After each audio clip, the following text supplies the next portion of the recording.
The Imitation of Christ, Chapter 3, on the teaching of truth.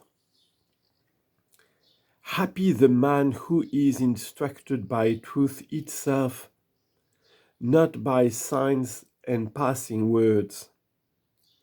Numbers chapter 12, verse 8. But as it is in itself, our own conjectures and observations often mislead us, and we discover later on.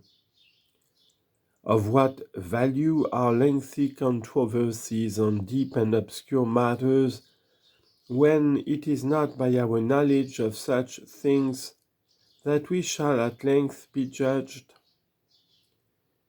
It is supreme folly to neglect things that are useful and vital, and deliberately turn to curious and harmful things.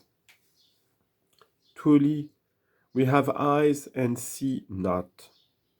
Jeremiah chapter 5 verse 21 and John chapter 12 verse 40, Romans chapter 11 verse 8.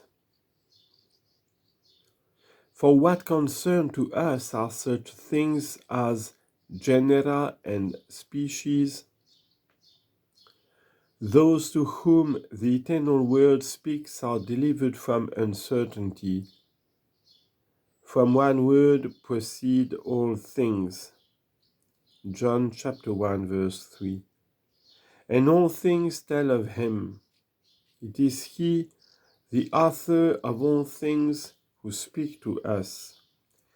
John chapter 8 verse 25.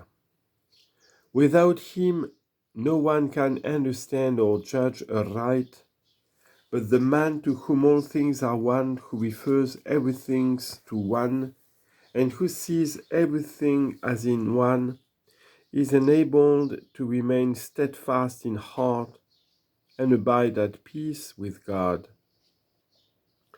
O God, living truth, John chapter 14 verse 6. Unite me to yourself in everlasting love. Jeremiah chapter 31 verse 3. Often I am wearied by all I read and hear. In you alone is all that I desire and long for. Therefore, let all teachers keep silence, and let all creation be still before you. Do you, O Lord, speak alone? The more closely a man is united to you in pure simplicity, the more varied and profound the matters which he understands without effort. For he receives light and understanding from heaven. A pure, simple, and stable man, however busy and occupied, does not become distracted thereby, for he does all things to the glory of God and strives to preserve himself free from all self-seeking. And what harms and hinders you more than the undisciplined passions of your own heart? A good and devout man firstly sets in order in his mind whatever task he has in hand, and never allows them to lead him into occasions of sin, but humbly subjects them to the dictates of a sound judgment, who has a fiercer struggle than he who strives to conquer himself. Wisdom chapter 10 verse 12.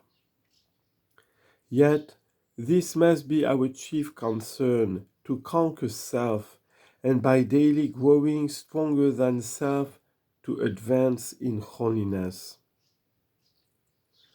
All perfection in this life is accompanied by a measure of imperfection, and all our knowledge contains an element of obscurity. A humble knowledge of oneself is a surer road to God than a deep searching of the sciences. Yet, learning itself is not to be blamed, nor is the simple knowledge of anything whatsoever to be despised, for true learning is good in itself and ordained by God. But a good conscience and a holy life are always to be preferred. But because many are more eager to acquire much learning than to live well, they often go astray and bear little or no fruit. If only such people were as diligent in the uprooting of vices and the planting of virtues as they are in the debating of problems, there would not be so many evils and scandals among the people, nor such laxity in communities. At the day of judgment we shall not be asked what we have read, but what we have done, not how eloquently we have spoken, but how holily we have lived. Tell me, where are now all those masters and doctors whom you knew so well in their lifetime, in the full flower of their learning?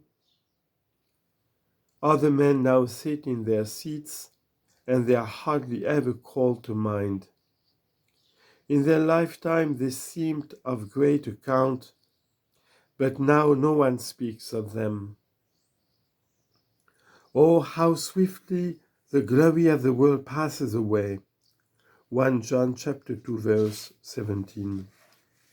If only the lives of these men had been as admirable as their learning, their study and reading would have been so good to good purpose.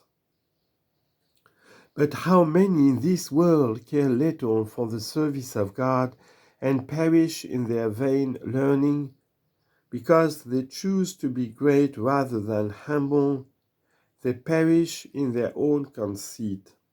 Romans chapter 1 verse 21.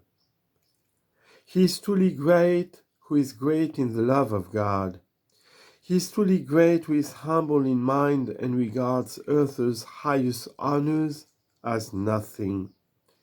He is truly wise who counts all earthly things as dung, in order that he may win Christ. Philippians chapter 3 verse 8. And he is truly learned who renounces his own will for the will of God.